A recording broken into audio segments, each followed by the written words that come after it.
Hey everybody, this is Jason. I made a video yesterday about Russia Today, and I've got some good comments. Most of the comments seem to be kind of the same thing, defending Russia Today, and the implication that I'm anti-Russia Today or that I'm defending the United States somehow.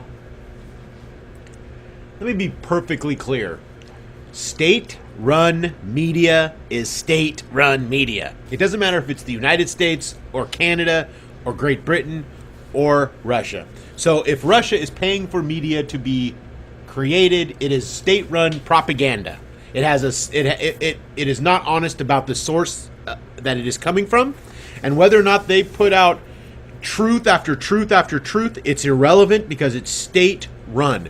A government should never be giving you news, paying for news to be put out. The United States government is doing the same thing with these little news blurbs that go into your local. The Bush administration started it essentially, and it kind of maybe the Clinton administration started it, and then Bush really used a lot of it, and then Obama's used it, making 2-minute news stories that go into your local news area about something political. They have an agenda. It's propaganda. So when I go after Russia Today, and when people say, well, Jason, America does this and that, and you're right. You make my point for me. Every country is bad. You cannot get media from a country and think it's going to be good. So that's my criticism of Russia Today. And Russia Today has been particularly... Vladimir Putin loves Russia Today. He pays for it. Okay? It has a Russian... They don't talk about Chechnya. They rarely talk about the Ukraine. They don't talk about any of these things. They don't criticize Putin or the Russian government at all. Or if they do, it's very shallow and superficial. So it's because it's state-run. So why trust it about anything, regardless if it tells you the truth or not? You can get your media from independent sources. And there's tons of people on Russia Today that I love. Probably 20 people, 30 different contributors, writers, editors, people that have hosted shows I'm a fan of. But I do not watch Russia Today because it's fucking propaganda. It's Russian paid propaganda. Just as American propaganda is just as bad. It's all bad. Now, let me get to the point of this video. Rex Tillerson, who is the CEO of ExxonMobil, who is being nominated for Secretary of State by Donald Trump, has a deal in works, Exxon, has a deal in works with the Russian government of it's $500 billion, $500 billion that Exxon and the Russian government are partnering with to pump oil out of this certain sectors of land that ExxonMobil owns or leases from the government. And now they can pump the oil out and sell the oil to different parts of the world, Europe, Africa, China, wherever, et cetera, et cetera. So this is a great deal, and you can actually watch video of Rex Tillerson and Vladimir Putin shaking hands on the deal. It's a whole thing. It's a very big deal. Well, the deal has been interrupted a little bit because of Russia's involvement in the Ukraine. Russia in the invasion of Ukraine has caused many countries to have economic sanctions against Russia. And it just so happens that now Rex Tillerson, if he had become Secretary of State, will be able to use the United States economic power, to get those countries to no longer have economic sanctions against Russia, and then to buy Russian oil and allow Russian oil, this oil that's coming through with ExxonMobil's help, to go through their country, to be brought on their roads, their infrastructure, railroads, et cetera, pipelines, et cetera, et cetera, et cetera, et cetera, et cetera. This benefits ExxonMobil. This benefits Russia. This just shows to me another proof positive that the Russian government, and it's run by Vladimir Putin, wanted Donald Trump to be president.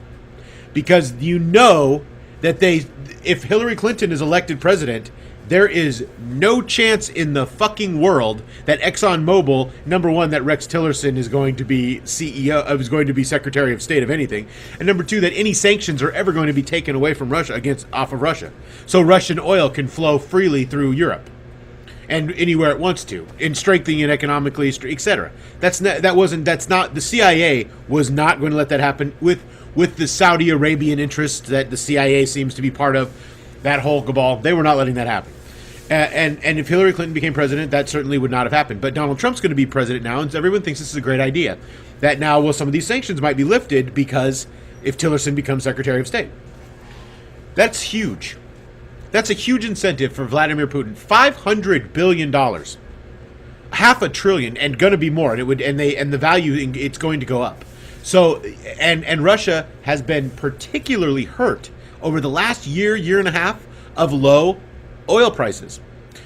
Oil went from 150 a barrel to, or 110 a barrel to, in 18 months, from 110 a barrel to 50 a barrel. Roughly, that's the averages. And I live in an oil state. I live in Anchorage, Alaska. So Alaska's a huge oil state. We're affected dramatically up here as well. And Russia was even more affected because of their state-run oil companies. So they have an incentive to get more oil out of the ground, thus the deal with Exxon. And they look at their economic future and who's the president, who's going to be president of the United States, and made a decision and decided to create fake news stories, because a lot of these fake news stories come out of Russia. They created, I made a video about Russia paying trolls to troll social media and be about pro-Putin statements. Video on my channel about that. Russia Today being the largest uploader of videos on YouTube, meaning it is the largest. There is nobody that even comes close to Russia Today's video content. So they're propagandizing people who get their news from YouTube inevitably. And again, and now you see this with Tillerson being Secretary of State. It shows to me that he's going to have ExxonMobil's interests in mind, and he will use the weight of the United States to loosen these economic sanctions against Russia. And it's interesting to me that this is somehow now, I love too that people are so frustrated in their own country, in America, that they somehow believe that Vladimir Putin is good. There's this device, there's this creation. And I saw it in the Russia Today video I made with the comments that I've gotten, some of the feedback, even on Facebook. There's this idea that Vladimir Putin is a lesser evil than what we have in the United States. It's still evil. It's still bad. Vladimir Putin's a KGB nightmare. He's the darkness reaching out for darkness. He's poisoned journalists. He's poisoned radioactively given cancer to his opponents, to his political opponents. He's put journalists in jail and has executed them. He's gone to other countries and executed them as well. And you can talk, and when you say to me, Jason, so has Barack Obama. Exactly. You make my point once again. You're exactly correct. Because it's the state. And when the state does it, it's unacceptable. Because of the power that the state has behind it. The state has the entire population, its tax base, its military, its economics, all behind it. So when the state does anything, it has that behind it. Therefore, it's going to supersede virtually anything else other than a nation larger than its own. It's going to oppress people. It's going to have information that's going to be only beneficial to it and the rulers of its political system at that time, and that's Vladimir Putin. So we see all this propaganda. We now see that, yes, in fact, and now one of the reasons that they probably wanted Donald Trump to be president was because they knew that there would be better access to getting these sanctions lifted because of the Ukraine issue, to get oil sold out of Russia, to help Russia's economy. Because all we're seeing with Donald Trump is a guy who's pro-business and anti-Iran. That's all we're seeing. I mean, the CEO of Walmart, you've got a DeVos, you've got venture capitalists, you have the CEO of, what was the other one? Jeff Sessions, who's intervened for different corporations as attorney general in his state. You have other people who are in oligarchs and entrenched plutocrats who are inside now the Trump administration. And he is working with international business interests. There's no good here. This isn't going to lessen tensions with Russia. I actually have read people claim that somehow they've gotten this through osmosis, that Hillary Clinton was going to have a nuclear war with Russia. She never even remotely said that. She never even, nothing even implied that she said that. I did a video on all 3 of the debates. That was never an issue. She never said it. Donald Trump, however, said he would use nuclear weapons in Iraq. He said it. I will use nuclear weapons in Iraq.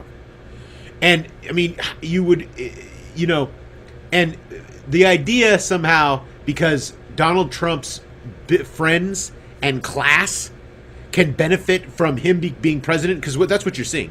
He's not, there is no people from labor coming into I mean, there's no people that have any experience with social organizing, or a lot of the people that Obama put in his White House were students, or were teachers, were professor types, were people that, yes, they belonged to think tanks and stuff, but they weren't CEOs of corporations like the guy who's going to be the head of what I think it's labor, who was head of Hardee's and Arby's, and who was anti-minimum wage, $15 an hour, and thinks it should be lower.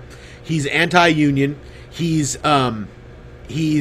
said that he believes that poverty is the fault of the people who are poor, that they want to be poor. It's their choice. These people are venal, evil, horrible fucking people. Donald Trump is using his class and helping his class to make more money and to empower itself further. That's why you don't elect rich people to the president. That's why you don't elect people like Donald Trump to anything. Because he's never served in public office, and the minute that he got into public office, he immediately went out and found the richest people he could possibly find at the biggest corporations and made them part of his dream team in his mind, because these people make a lot of money. And they make a lot of money at the expense of the labor and the expense of the environment and the expense of us. That's who Donald Trump is. And he's the inevitability of capitalism. This White House, this cabinet that's shaping up, I thought the Bush administration, the Bush W's, when I saw the cabinet starting to be, when I saw Rumsfeld and Cheney and the people that were Paul O'Neill and other people that were put in there, I was a little concerned, because it was this group makes that, I would long for the experience of that group.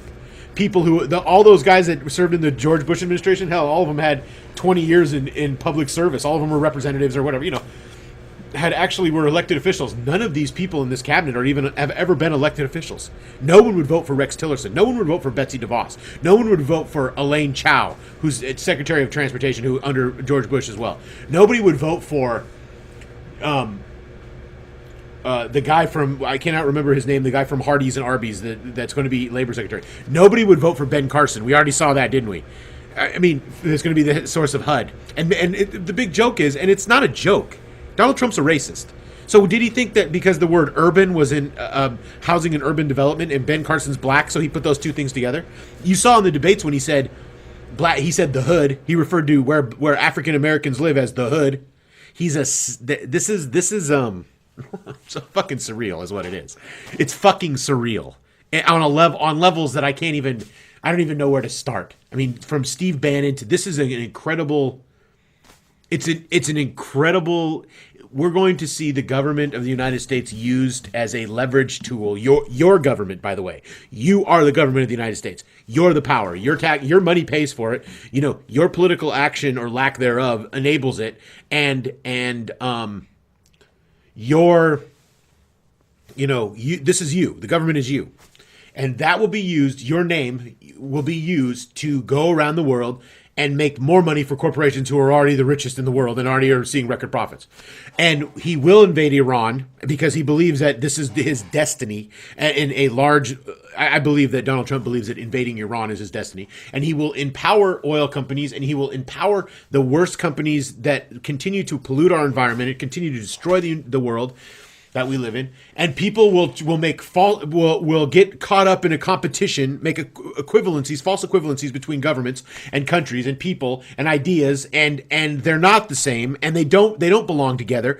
And what Trump is, he's not. This is going to be a bumpy road for you, all you people. What he said about the North Dakota. I mean, this last Sunday on Fox News, what he said about the North Dakota Access Pipeline and the Keystone Pipeline. The Keystone Pipeline will literally employ 30 people in the United States. 30.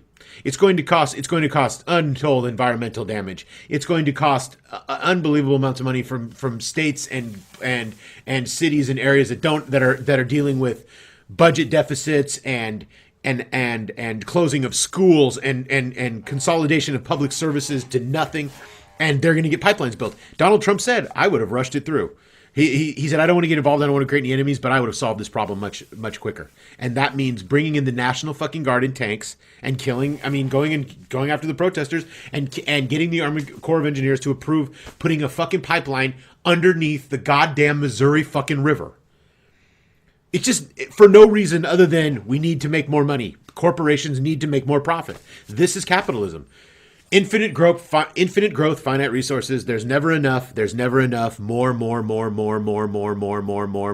That's Donald Trump. And that's where we are. He will not use politics to make the world a better place. He's going to use politics to make more money, more billions for people that are already billionaires. And the Democrats are going right along with it because they just reelected Nancy Pelosi and Charles Schumer. So they're not interested in changing anything either. So it's this idea,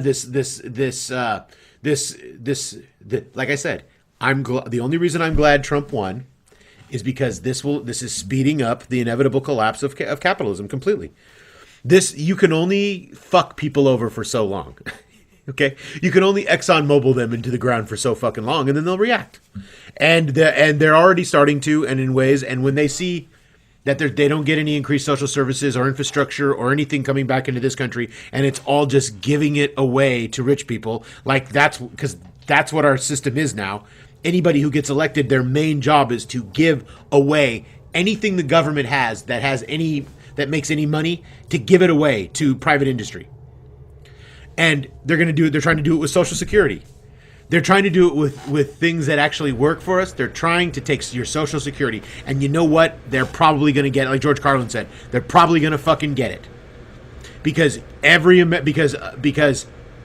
you saw with the Electoral College, you saw with the will of the people, Hillary Clinton won by 2.5 million votes. And it's growing, it's increasing. You're seeing with all the malfeasance of the Republicans and all the shit that they did with stealing elections and all, and you saw the alternative right wing, the white nationalist thing get blamed for, and you see the Democrats pretending that it's social issues rather than it's economic issues, so they can continue down the same economic road that they've been continuing down, being the party of Wall Street. We can justify that by saying that it's racists and gun freaks and baskets of deplorables, rather than it being, people scared and frustrated and want something from their government and want change. So that's where we're at. That's what Trump is. And you see this with, I suggest anybody, I'll leave a link below to the Democracy Now! Video, but I suggest anyone go take a look at this. Of course Russia wanted Donald Trump to be president. This Tillerson thing and ExxonMobil and a $500 billion deal to pump oil out. And you can't make that money unless the sanctions are taken off Russia. And the only way the sanctions are going to be taken off Russia is if America moves on that. And the only way America is going to move on that is if Trump is president. And now Trump is making sure that there's no chance that won't happen, because he wants the Secretary of State to be the fucking CEO. He wants the Secretary of State to be the former or the current CEO of EXXON fucking Mobil. Thank you for listening and have a great, great day.